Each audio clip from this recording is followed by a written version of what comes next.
Hello everyone, this is Claudiu Murgan, the host of the Spiritual Inspire Show, and my guest today is Dr. Yvonne Kason.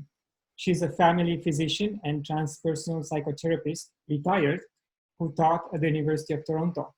She is the president of the Spiritual Awakening International, the past president of the International Association for Near-Death Studies, a member of the American Center for the Integration of Spiritually Transformative Experiences, and co-founder of the Spirituality in Healthcare Network. Dr. Kason is an STE expert and media resource internationally. She authored several books, from which I'll mention Farther Shores and Touched by the Light, which is her latest, and I have it here. I read it and I was quite impressed with it. Dr. Kason, thank you for joining me today. Thanks for having me, Claudiu. I will start by the fact that I was fascinating and encouraged that through your training as a medical doctor, you were willing to, accept your personal experiences and phenomena that were not explained through your professional training. And we'll discuss that you had 5 near-death experiences, a miraculous healing. So these don't fit into what you were trained for. So why you were willing to take such risk and accept and acknowledge this type of experiences? Well, thank you for asking me that, Claudiu. I really got into this whole area of spiritually transformative experiences that are happening to people today and becoming an advocate for people who are having these experiences because of my own personal experiences. And it basically, for me, consciously began when I was in medical school. In my last year of medical school, they had a meditation course at the university. And this meditation course was advertised that it was supposed to help you get better marks on your exams. You would study better, you'd be more relaxed on your exams. So I took this meditation course, not for some spiritual experience, but to actually get better marks on my final medical exams. So I started meditating regularly, and I found that I really loved meditation. So I started meditating an hour in the morning, an hour in the evening. This was back in 1976. And I was doing this regularly. And lo and behold, after about 3 months of regular meditation, I had this really powerful experience during one of my meditations where I felt this rush. I heard like an inner roaring sound, and I felt this rush of energy going up my spine, up my body, and then it seemed to rise through the top of my head, and then it was like I expanded out of the top of my head. That what I think of as me was no longer like inside my head or body, but I had expanded to fill this vast space. And I transformed into what I describe as like a force field of love. My whole essence was just filled with love, joy, bliss. It was just incredibly beautiful. Now, being in my 20s and young and inexperienced in meditation or not knowing anything about spiritual experiences, I figured this was it that was happening to people who meditated all the time, and that I'd finally gotten my technique right. And I was sort of embarrassed that it had taken me 3 months to get my technique right, that I was having the it experience, But then I was disappointed on my subsequent meditations. This experience maybe lasted 45 minutes to an hour until I finished my meditation, then it went away. But when I tried meditating on other occasions after that, it didn't come back. And I was puzzled as to what it was, but I noticed I was having unusual symptoms. I was having like sensations of energy rushing up my spine. Sometimes when I was meditating, I was having inner sounds, inner ringing sounds, inner roaring sounds, inner rumbling sounds.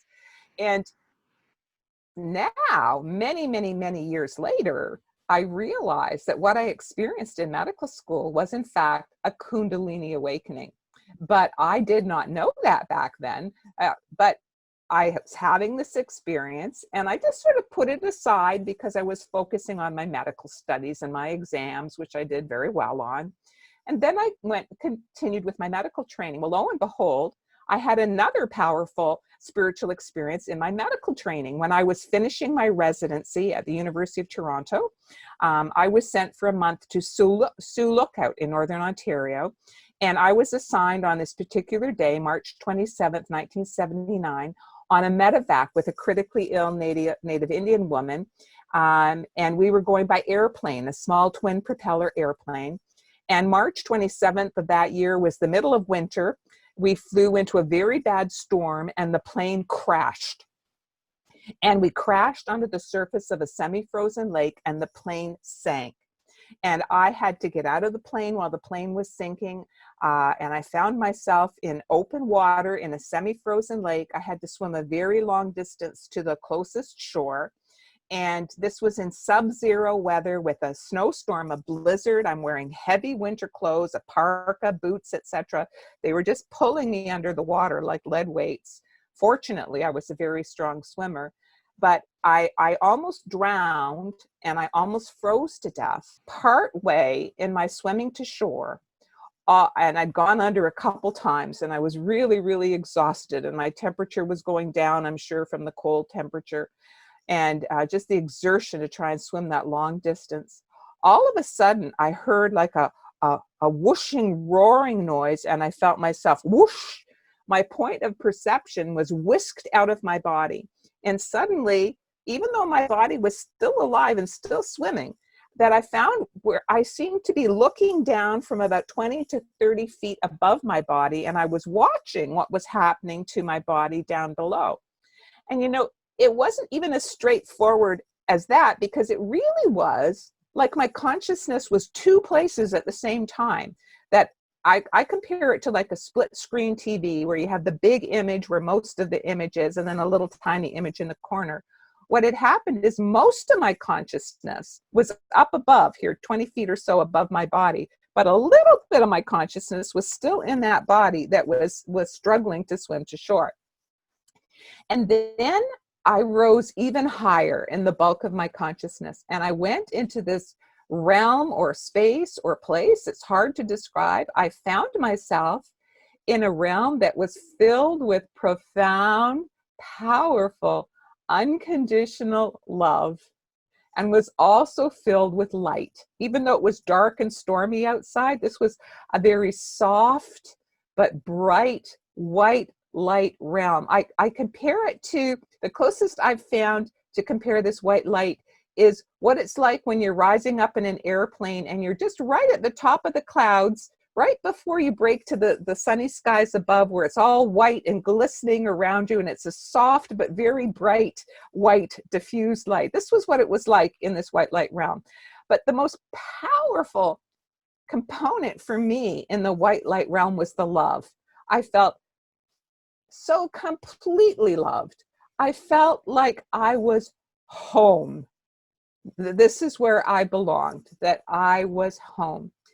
And I just knew things while I was in this white light realm, not because I heard a voice telling me.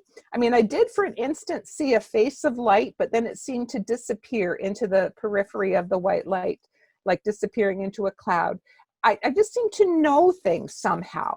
And what I knew was that the love that I was feeling, this love, this incredible unconditional love that I was feeling, was the love of our higher power, or what I call God.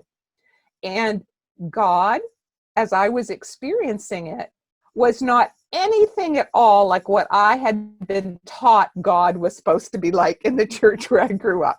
It was not like an old man with a long white beard sitting on a throne judging me. Have you been good? Have you been bad? It wasn't like that at all. What I was experiencing was that the higher power, what I call God, was like this universal force that is underlying and interpenetrating all creation, and that we're all a part of it, and that we are all loved, and that we are all equally loved. It doesn't matter what color we are, what religion we are, none of that matters, that we were all equally loved and equally and intrinsically a part of this like a universal life force power that was infinitely intelligent. Somehow I also grasped the vast intelligence of this power underlying the universe.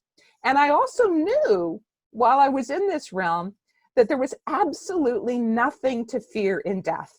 Like it was almost, you could laugh at the thought of being scared of death, because I knew that if my body down below did not survive the drama that was happening down there, swimming to shore and almost drowning and almost freezing, that I would remain in this realm of love and light, which was in fact so much more beautiful than living on the realm down there below.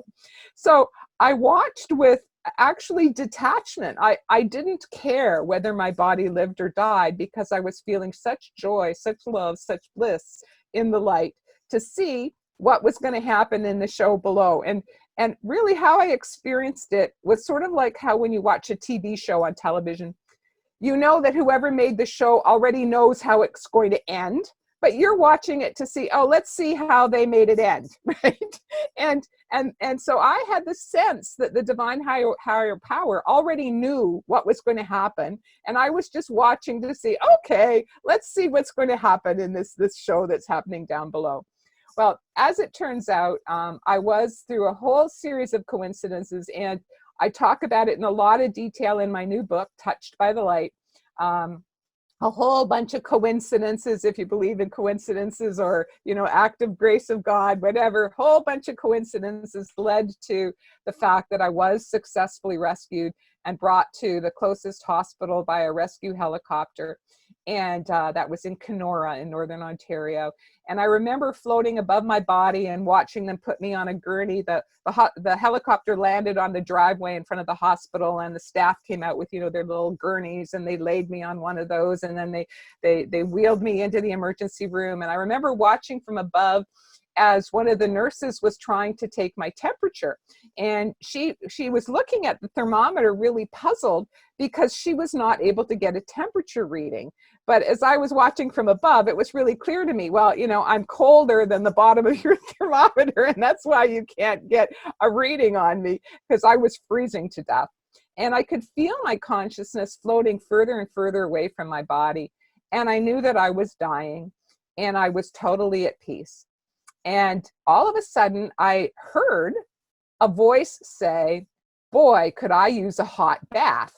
And then the two nurses started laughing, and I was sort of a little bit surprised to discover that those words came out of my physical body, because I had not been thinking of saying that or planning to say that, but somehow it came out of my physical body.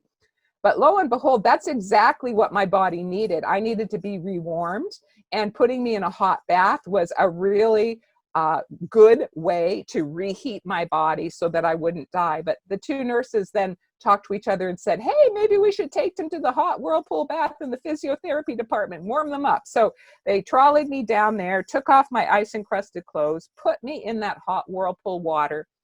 And it is there, as I was being reheated, that I felt my consciousness re-enter my body.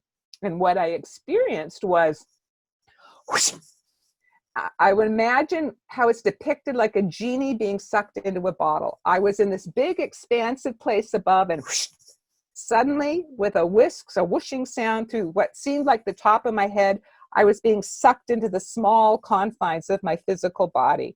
And then suddenly I was back, and I knew that I was going to live. Now, I didn't know what this experience was. I didn't even have words to describe what I had experienced, but it had profoundly impacted me, profoundly. Thankfully, I had a month off work, my work as a medical doctor, because I had such bad frostbite and also lake water in my lungs. I had to heal and recover from those injuries.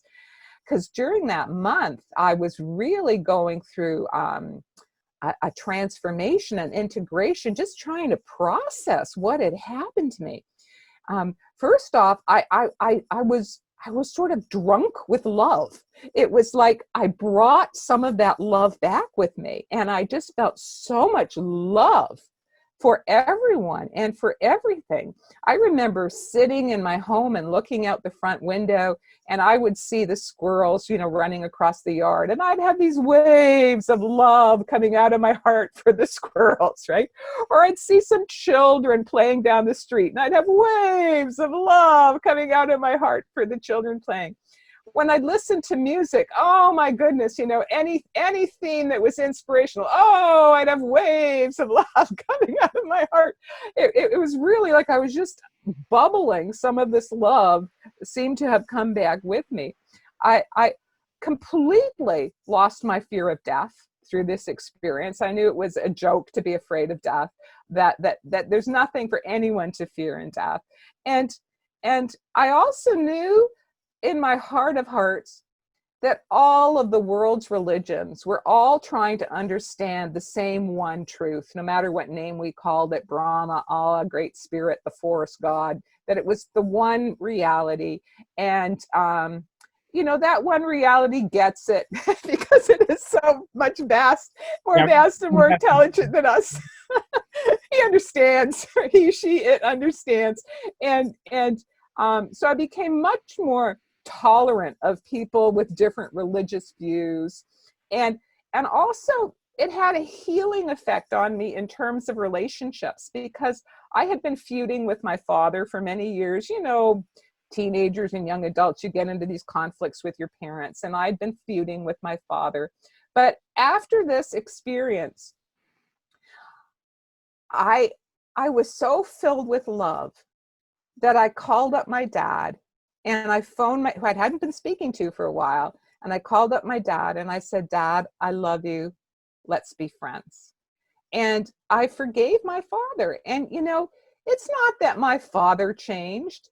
It's that I changed. You know, things that were so important to me before just weren't anymore. That what was important was the love. So when I went back to work after a month or so, and I started talking with other doctors, because I was working at Women's College Hospital here in Toronto as a medical doctor, finishing my residency, the doctors listened to me very carefully. And I asked people, have you heard of an experience like this? And what do you call an experience like this? Because I didn't even have words to call it. And so the doctors, they listened to me. They all knew I wasn't crazy. I had a very good reputation as a doctor. So they all came up with a hallucination theory, right? That it was a hallucination due to a low blood sugar, said one doctor. Another doctor friend, oh, it's a hallucination due to an electrolyte imbalance. Or somebody else said it was a hallucination due to the direct effect of cold on the brain. And none of those explanations made sense to me as a doctor, because I had seen people with low blood sugars and electrolyte imbalances, and this is not what happened to them. I was so transformed by the experience, and in a positive way, in a spiritual way, that I could not accept these explanations. So I kept on searching, but I stopped asking doctors for the explanation. And then to compound it, a few weeks afterwards, I had what I now realize was a psychic awakening, which happens frequently to people after they've had near-death experiences.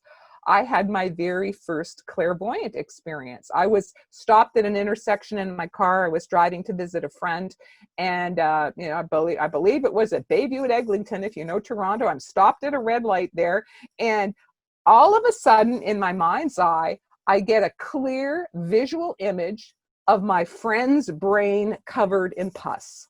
Now, how I knew it was my friend's brain, I don't know, but I did. And to me as a doctor, the symbology was totally clear. I absolutely knew it was a symbol for meningitis. And sure enough, when I arrived at my friend's house, I asked her how she was feeling. She was not feeling well. She was running a fever. She had a headache. And yes, later on that day, she was diagnosed with meningitis and fortunately treated and recovered fine.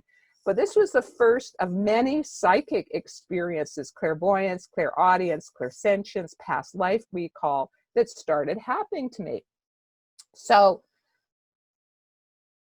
this got me interested in trying to understand what on earth is happening to me. I knew I wasn't crazy. I knew that my doctor colleagues, they just dismissed it all as a hallucination. Searching to try and find an explanation. And that is what began my professional career as a doctor, researching diverse types of spiritually formative experiences. So I started reading everything I could about near-death experiences, about mystical experiences, about Kundalini awakenings, about diverse types of psychic phenomenon. And I discovered, you know what? There have been doctors and researchers who've been writing about this because they have discovered it's real. And in the mystical traditions of basically all the world's great faiths, they talk about these experiences happening to saints and mystics.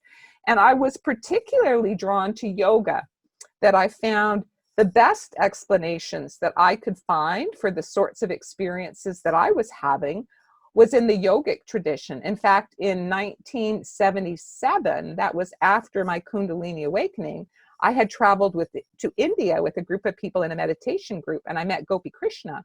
And he had talked about Kundalini awakening and mystical experiences and psychic phenomenon and near-death experiences using yogic words like samadhis for mystical experiences or siddhis for psychic phenomenon, and that and for the spiritual energy phenomenon, which in the West maybe they call Holy Spirit, he was using the word Kundalini. And so it finally gave me an understanding of what I personally was experiencing. But as a medical doctor, I had to be in the closet. I was actually in the closet. I was leading a double life for about 10 years. Now I of medicine, and I was doing traditional Western medical practice.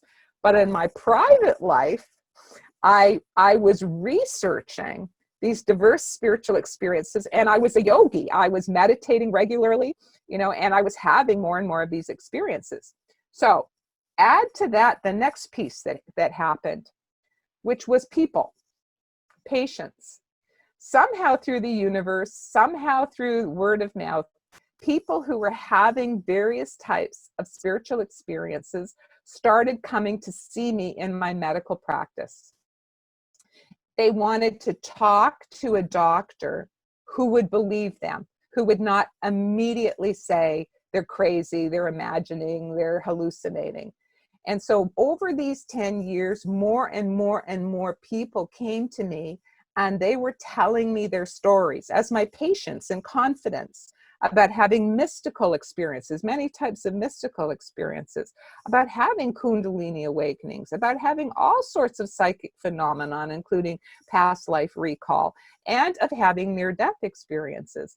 But I was doing this sort of secretly in my office, that not publicly announcing this. But then something happened in 1990. I started traveling to the United States, and in California, I found there were some psychologists who were already talking about these sorts of experiences. They were calling it at the time spiritual emergence syndrome. And there was a network there called the Spiritual Emergence Network.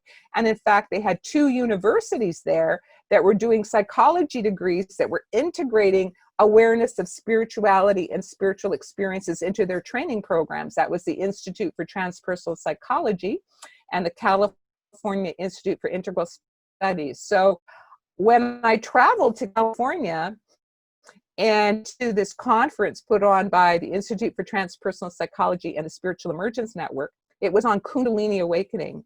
I finally found other professionals, other healthcare professionals. Most of them were PhDs in psychology. There were a couple other MDs who were aware that these experiences were happening to people today, and that the medical profession and public was doing harm to people by always labeling this as a hallucination or a sign of mental illness. And while I was at that conference, I had a profound personal spiritual experience. One night I was walking on the sand dunes there. It's in Monterey, California. And I call it my calling mystical experience. I just suddenly felt like the heavens opened and my consciousness transformed into a beacon of light. Where my head used to be was like a lighthouse beacon radiating in all directions. And I could literally taste or feel the amrita, they call it, like a nectar dripping in the back of my throat. And while I was in this mystical state, it was revealed to me. I just knew without words being spoken what I had to do. I was being called. This was my calling. I was being called to come out of the closet. I now had to publicly start speaking about my own near-death experience, some of my other STE experiences, and I had to start advocating for patients, for people who are being so mistreated by the medical profession because they've had these experiences. And when I got back, I had to do it. There really was no choice, Claudiu. You know, you said, how did I do this when the whole medical profession didn't believe me? I had such a strong spiritual calling. I knew that I would be challenged. I knew there would be a chance that I would lose my medical license. But I felt an even stronger drive, which was this spiritual drive, that I had a moral responsibility to people who are being mistreated and locked up and told they're crazy when they're not, that they're actually having a spiritual awakening. Yeah, So I think the spiritual calling is much more important than what people around us will believe about us. And with any risk, you know, we have to move forward. And did you find that doctors changed their mentality and optics in the last, 30, 40 years, or they are still stuck into the same rut? well, let me tell you that when I got back, I just want to say this, and then I will answer your question. That when I got back, what I did is I went and I spoke to my chairman at the University of Toronto of my department. And I was sort of expecting him to tell me that I needed to resign my position if I was going to specialize in this area. But I think, you know, my guardian angels overshadowed him or something. But he listened to what I said and he said, so this all started while you were in that plane crash when you were a medical resident. And I said, yes. And he says, and you were with the University of Toronto then. He goes, as long as you're doing research, he says, just whatever you do, just always say you're doing research. And he says, then that's fine with me. You just stay with the university and you're doing research into this area. So I went, well, thank you. And then when I publicly announced that I was going to specialize my practice, I opened what's called the Spiritual Emergence Research and Referral Clinic. I sent an announcement to the doctors of Ontario, which is what one does when you open up a new clinic. And I was flooded. People were just coming right, left, and center to see me. I was busy for the rest of my medical career because there was such a need. So many people having these experiences who wanted a doctor who could help them find a name for the experience and help them get grounded and understand, you know, how to move forward now that I'm having these types of spiritual experiences. Often when they don't get any support from their family or from their friends or from their church or from their other doctors who didn't know anything about it. Well, what happened at first, I was challenged by the medical governing bodies and I had to address that. But with the grace of God, I managed to get through those hurdles. And so over the years, what started happening was right around the early 90s, there were some near-death experiencers that were in the news. Okay, that this was big news, that they were people like Daniel Brinkley and Betty Eadie. This was back in the 1990s, that they were big names and they were on all of the talk shows. You know, these were two Americans. And then somehow the Canadian media found out about me. They said, oh, we have somebody in Canada who's had a near-death experience. This is Dr. Yvonne Kason. So actually, that's how it started, is through the public media, not through the medical profession. So I was asked to go on some of these talk shows and tell the story of my near-death experience in the plane crash. Well, once the medical profession saw that oh, there's all this media about near-death experiences and the medical profession really had no knowledge or training about it, what started happening is I started getting invited to speak to medical groups. You know, groups of doctors. Tell us, because there was no other doctor in Canada that was working in this area. Tell us a bit about near-death experiences and these other spiritual experiences. So then I started talking with various doctor groups. And so I would say that the awareness within medical groups has definitely improved over the years. In 2000, I co-founded the Spirituality in Healthcare Network here in Toronto. And this was groups of doctors, nurses, clergy, who were looking at integrating spirituality with traditional healthcare. And this was not only recognizing and validating spiritual experiences that people might be having, but also things like using spiritual healing modalities in a traditional setting, like using healing touch or therapeutic touch in the hospital setting, right? Allowing people to do sacred rituals according to their particular path when they're in the hospital, when they're in a health crisis.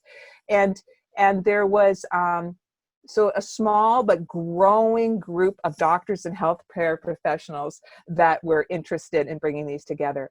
So I just want to point out to you that I wrote my first book on STEs in 1994, which was A Farther Shore.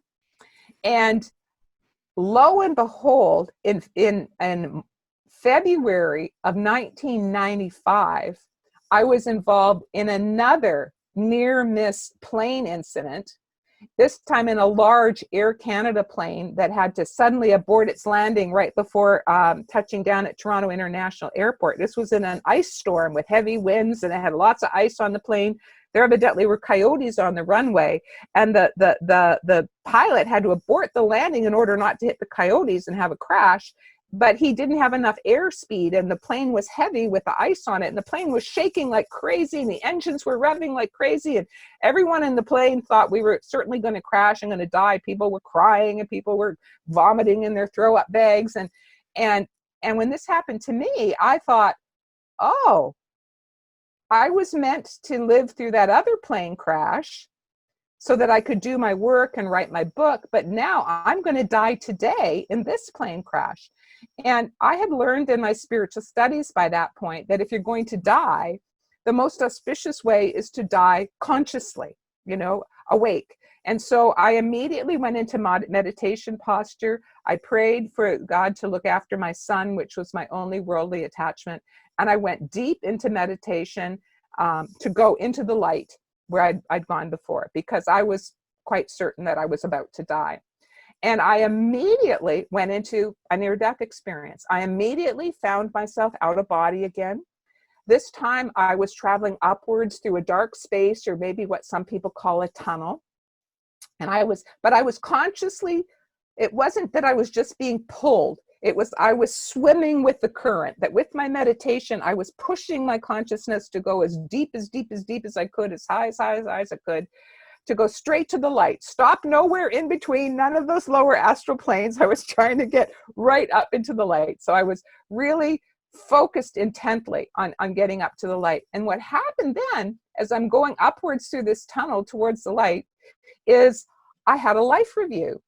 And a life review felt like a stone skipping across the surface of water, but I was skipping through time. And that each time I touched down, it was like I'd traveled in time and I was back in that point in time.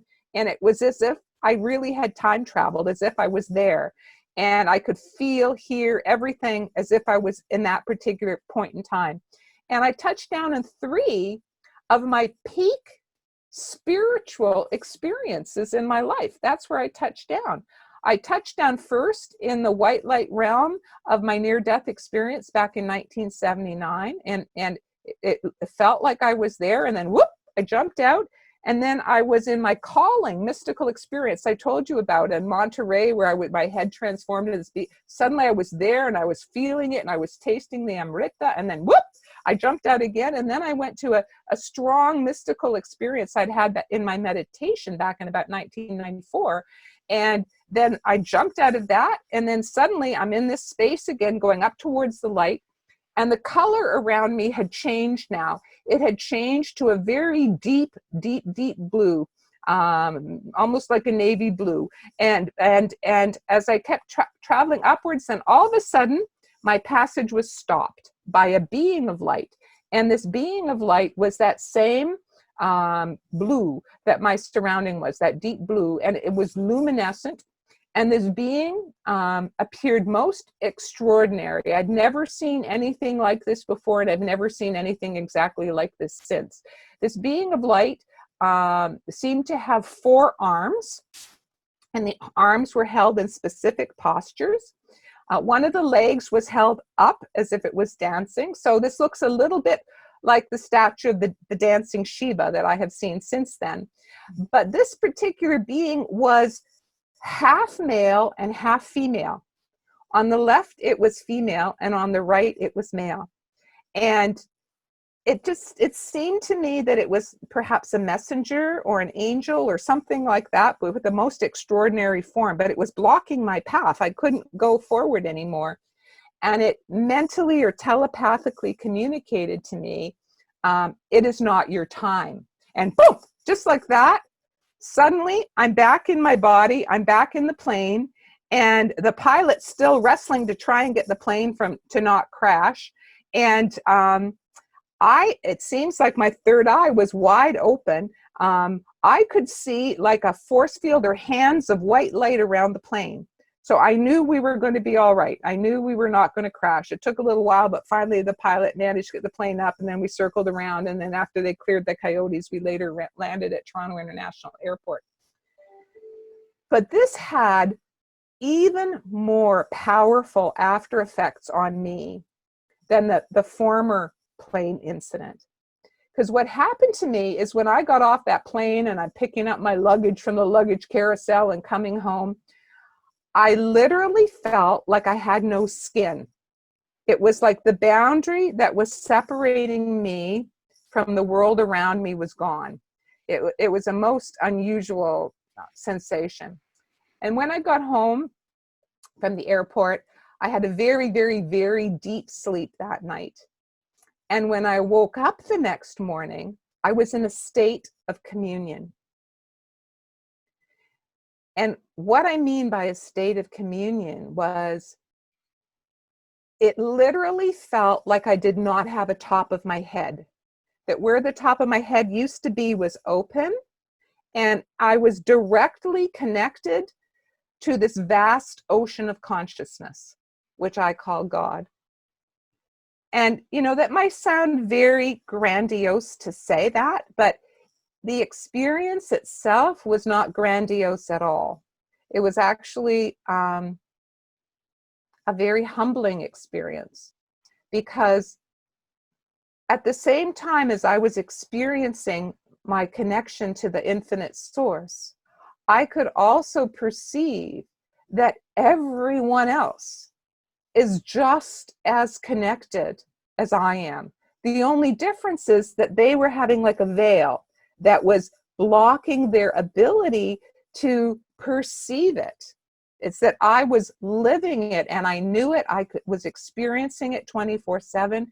Everyone was just as connected, just there was this veil obscuring their perception. They could not perceive it. And there's this saying in yoga, before enlightenment, chopping wood and hauling water. Yes. Yeah. After enlightenment, chopping wood and hauling water. Yes. And that's exactly what it was like. I didn't tell anybody. There was no need to tell anybody. It was a divine gift. And I continued with my life as normal. I looked after my young son. I did my grocery shopping. I paid my bills. I went to my office. I saw my patients. Always in this incredible state of grace. Yeah, there's nothing communion to anyone. Yeah, that's true. It's very true. And then what I remember was so extraordinary while I was in that state of communion is my intuition. My intuition was incredible. A patient would walk into my office before they even said a thing. I knew what was wrong and how I could best help them. I already knew it in advance, just as soon as they walked into my room. And I found, though, with time that I started contracting, and I would have to meditate with my attention here in my third eye center. And then when I would meditate and get real still, then it would open up again to the full state of communion. So I was still meditating regularly to help expand this and keep myself in this state of communion. But then gradually with time, I now look back and say, well, my karma caught up with me or something like that, that eventually it became more and more difficult for me to get back into that state of communion. Then after about 2 months, it stopped. And I've not been able to get back into that state of communion through my meditation. But I've been striving to do that ever since. Yeah, interesting. Very interesting story. Thank you. Yeah. Well, for me, I just wanted to say what it did for me is that someone once said to me that in their particular yogic tradition, they had a special yogic word for it. It's like a carrot that the divine gives you this carrot to nibble. Oh, that tastes good. Now you have to work to get that carrot again. Yes, yes, indeed. Yeah. It was like a teaser. In your book, you mentioned several commonalities of the patients, the experience that the patients had, and some of them are that immense and complete love. You also mentioned you experienced fear of death. It's pretty much gone.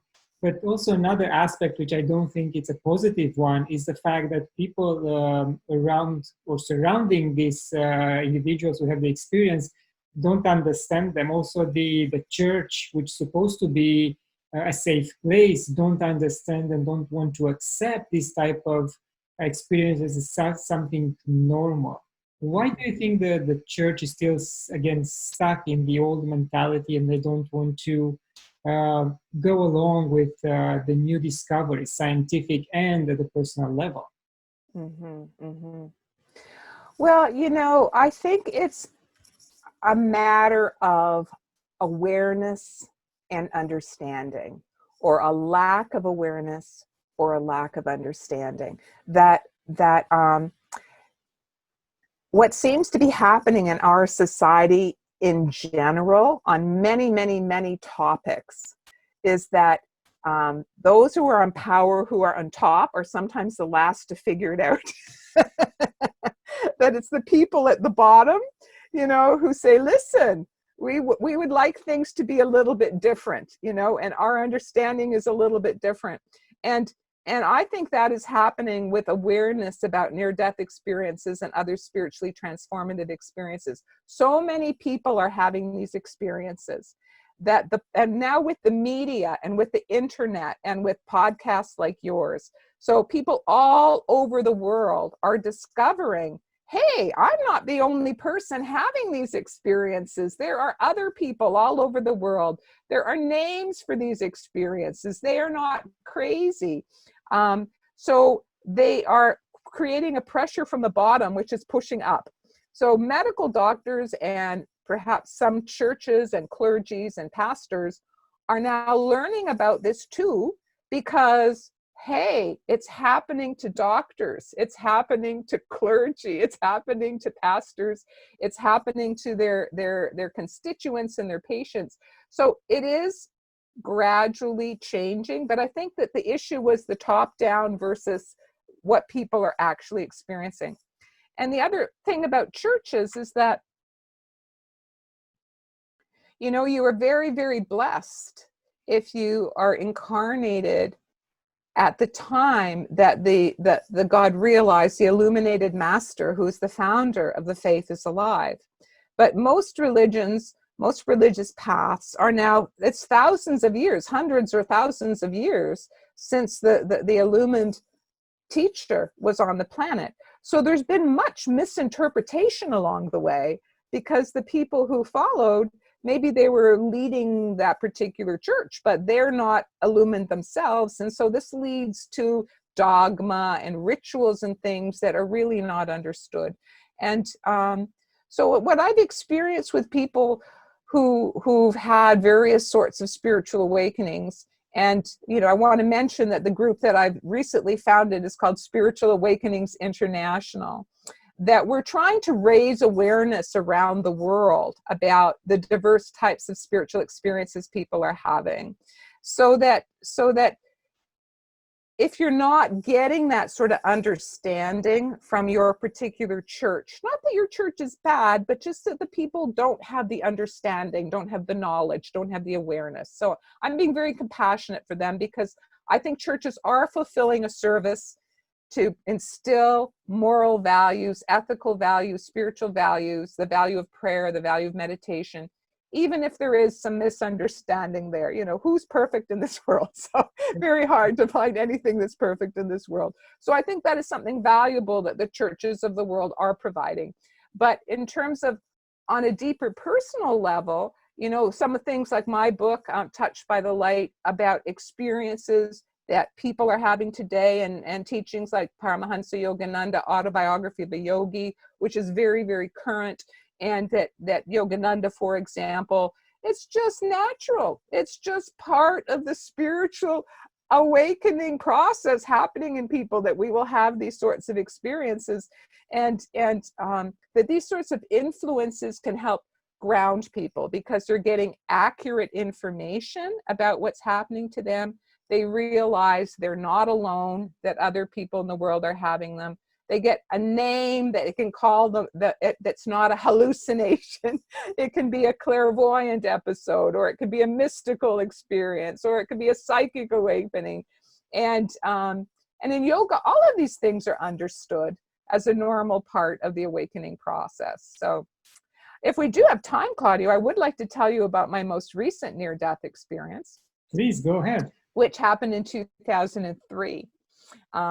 You know, I look at it this way. I now realize also that I had two near-death experiences as a child, one at the age of 5 and one at the age of 11. But as a child, I never knew those were near-death experiences. At 5, I was almost hit by a train, and I went out of body and into the peace. But as a child, I didn't know that was anything unusual. As a 5-year-old, I thought I could fly. And I remember after this experience, climbing up on my fence and spreading my arms out and jumping off, thinking that I could fly. And I was confused. Why? Because I remembered so clearly what I thought was flying, which I now realize was an out-of-body experience or a near-death experience when I was 5 years old. And similarly, when I was 11 years old, I was in a very serious car accident where I had a head injury and I was unconscious for 3 days. And I always have remembered, and I still remember clearly to this day, floating above my body and seeing the accident scene below and watching the doctors trying to resuscitate me and everything. But again, as an 11-year-old, I didn't know that was unusual. For all I knew, that's what everyone experienced when they'd had a head injury. So it's only now, many, many, many years later, that I realized, oh gosh, I had 2 near-death experiences when I was a child. I wonder if that opened me up or made me susceptible to having more near-death experiences, which is why I've had 5 over the course of my life. Anyway, my most recent near-death experience, which was my 5th, happened November the 8th, 2003. And I was in Niagara Falls, Ontario. And interestingly enough, shortly before it happened, I had been meditating at the base of the falls, at the base of Niagara Falls. And I love meditating underneath the falls or at the base of the falls, because I find the roar of the waterfalls reminds me of the Om vibration. And it helps me to go very deep, very quickly when I'm meditating. So I was meditating at the base of the falls. And that particular evening, I went really, really deep. And I entered that state of communion again that I'd not ever had since after that 2005 NDE. And I could see to the other side, and I could see a being of light on the other side. It was Mahavatar Babaji. And he mentally communicated to me, welcome home. Nice. And I felt such joy, such bliss. I had no idea I was about to die 2 hours later. I remained in that state of communion, that state of joy, that state of bliss for 2 hours while I ate my dinner. We were watching a full moon eclipse over the falls. There was a full moon eclipse that night. And then after dinner, to the final look at the falls, I slid on black ice, fell back, hit my head on the rock pavement, had a serious brain hemorrhage, traumatic brain injury, and I died. And instantly, I felt myself whisked out of my body by a force greater than myself. And within a second, it seems, I was up, high up, in the realm of light again. And I was welcomed into this realm of light by two beings of light in their light bodies, beings that I recognized immediately, great saints of my spiritual tradition, Mahavatar Babaji and Paramahansa Yogananda. What a And what a blessing.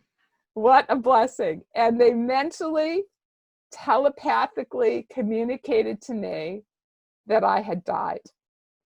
And the feeling was of intense joy, intense welcome, intense bliss. I remember a part of me, I was thinking, uh-oh, here it comes, because, my life hadn't been perfect. Everybody makes mistakes, but it was like, oh, that doesn't matter. It just didn't matter. In the love and the bliss, there was so much understanding. Like, it just came to me. It's like when a child learns to walk, it's going to stumble, it's going to fall, it's going to bump its head, that the adult realizes, it's all part of the learning process, right?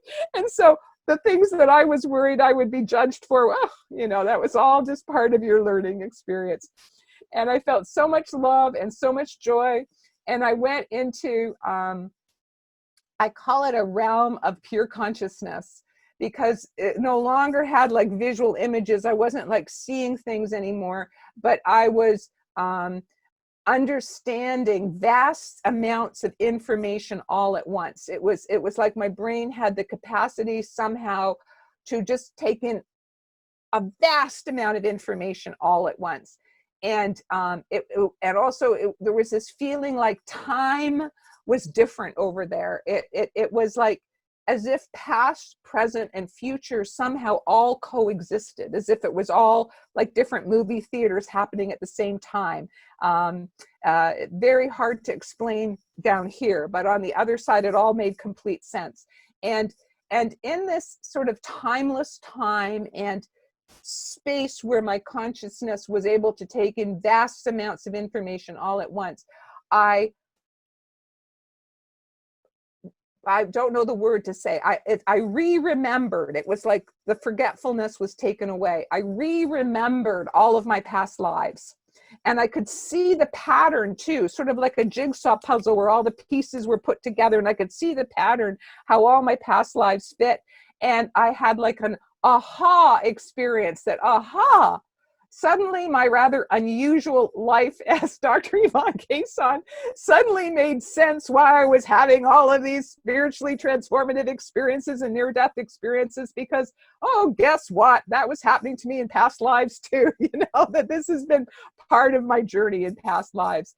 And anyway, I remained in that bliss for what I call timeless time. And then the two beings of light, Babaji and Yogananda, appeared to me again and mentally, telepathically communicated to me, you may now choose, which means you must now choose. You may now choose. And the choice I was given was whether to reincarnate in the body of a babe to further serve the Divine Mother there, and or to go back to the maimed body of Dr. Yvonne Kason. And in that state, it was like my intellect was not working, and I was just totally functioning from my heart, because it felt like my heart responded. It literally felt like the words came out of my chest.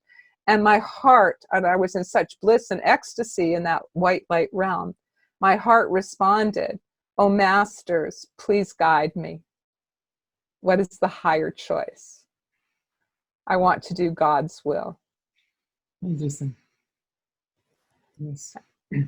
And they responded to me, so sweetly, like, and how a thought can be sweet and gentle, but it was such a thought, sweet and gentle thought. It will be more difficult, but to go back to the injured body. And my heart, again, I didn't, say, what does that mean? Or my head did not argue with it at all. It just came right out of my heart. My heart just instantly said, I accept. And faster than the speed of thought, between the thought I and the thought accept, is when I woke up in my injured body. And with a gasp of air, it was like, like I accept, so between those two thoughts is when I woke up in my body. And when I first opened my eyes in my physical body, I could see both realms completely. Paramahansa Yogananda and Babaji in their light bodies were right there in front of me in the white light realm. And it was as if the white light realm was superimposed on our physical world. So how I literally felt was like they ushered me back into my physical body. And then what happened is, for a while, I could see both realms superimposed on each other. This is with my eyes open. And then the white light realm started fading from view, fading, until it was finally just like a little dot. And then I was back. But I was back in an injured body. I had a serious traumatic brain injury with a brain hemorrhage. And I'm going to make a long story short, but I was disabled. I became disabled by that traumatic brain injury. And I went to neurorehabilitation for 7 years because I was striving so much to get back to my work. I loved what I did, counseling STE experiencers and talking about these experiences and advocating for experiencers. But I had to accept that for whatever reason in the divine plan, it appeared that I was to be disabled now.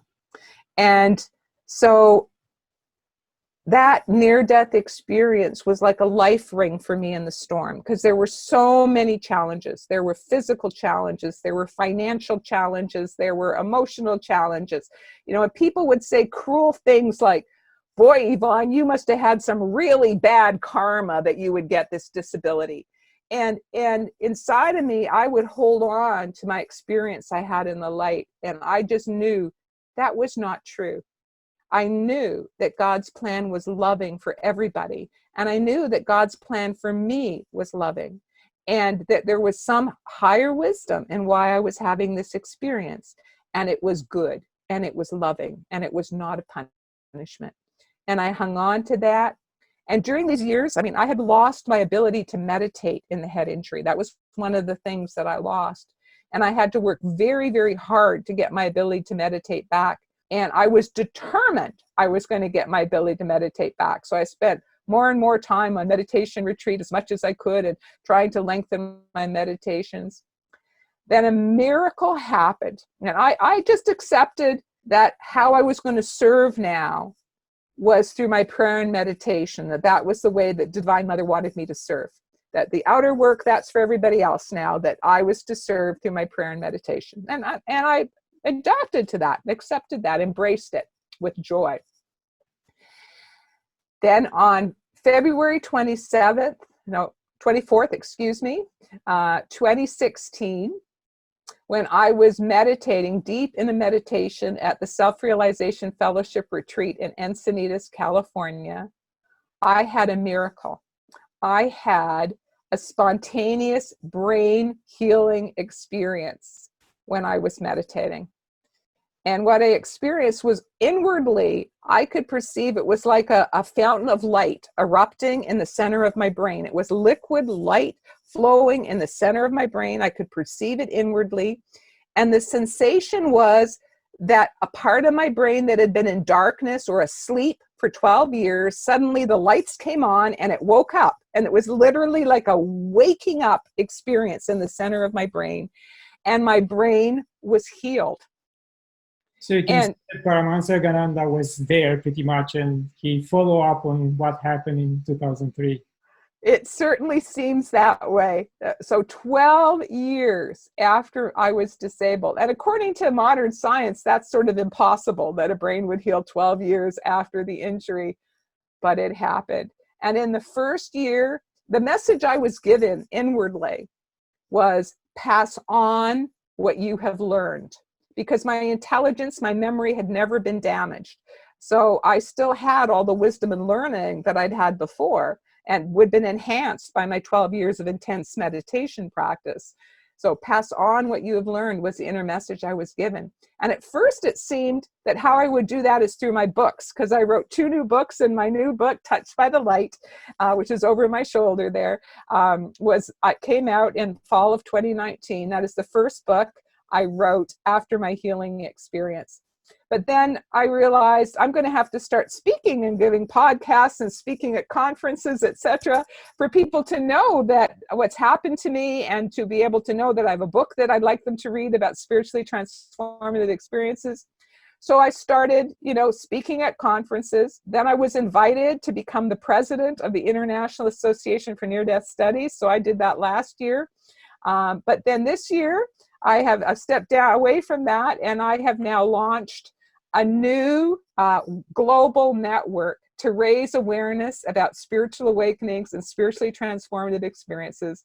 And I'm now the president of Spiritual Awakenings International. So this is now using the online media. We have a website where people can learn about spiritual awakenings, about different types of spiritually transformative experiences. And we're having online meetings with online speakers and questions and answers so that people around the world can network, they can learn, and they'll find a safe place where they will be understood as this is the healthiest part of life, is our spiritual awakening process. Not only is it not a mental illness, it is actually the opposite. It is the most important and the healthiest part of our life is our spiritual awakening process. And it is sometimes marked by these powerful spiritually transformative experiences, but they are normal, they are healthy, they are all part of our spiritual growth. Thank you, Yvonne, for sharing this experience with us. And one question I'm interested to know if you felt any karma cleansing while you encountered Babaji and Yogananda. Did you feel anything of that type of experience? Well, when I was on the other side, when I died during that 2003 near-death experience, it was sort of like I'd risen above the karma, that it was down there in the muddy water, but we didn't have to worry about that because we weren't in the mud anymore. We were up in the light. So possibly it burned some of my karma. I don't know. But what I do feel is that the 12 years that I was disabled, that I was burning off karma, that my intuition about it was twofold. One was that I was burning off my personal karma through this physical injury. And if you look again at the life of Paramahansa Yogananda, there are examples where he shared where he would take on disciples' karma, and it would come on physically in his body as some sort of physical condition in his body. So I understood that from the yogic tradition, it's possible, like a metaphysical way, to burn off karma through your physical body. So I felt intuitively that in a way it was like a blessing in disguise. It was helping me burn off a lot of karma by going through the physical journey, the physical healing journey I was. The other intuition that I had, because, I've always been somebody who prayed for others, and wanted to be of service for others. And I also know in the yogic tradition, it is possible. Again, quoting Yogananda, he talks about Sister Gyanamata, and he said that she was taking on other people's karma. And that was why she was having so much physical suffering, is that she was taking it on in her physical body, karma of other people. And so I was guided to read that at one point when I was going through my healing journey. And I went, okay, all right. So if part of my physical suffering is that I'm helping burn off karma for people I'm praying for, in addition to burning off some of my own karma, both are good. I'm willing to do this. Yes, I'm good with this, God. Okay. So that is how I came to understand it, and I just trusted that the divine, whose wisdom is so far beyond mine or any other individual, understood what was the best way to help each soul advance and move through their karma. So I accepted it. I embraced it. I was totally prepared to be disabled for the rest of my life. But then 2016, it's we have more work for you to do on the outer. And then I was healed. Mm-hmm. Yes, we have to open our hearts, listen to the message, the divine, and you will get we will get the right answer and purpose for our existence. Mm-hmm. Once again, touched by the light. I highly recommend it. More information than, or more in-depth information than what you heard Dr. Kason mentioning during this interview. Thank you very much for joining me. I really enjoyed. So, are you going to write any other book anytime soon?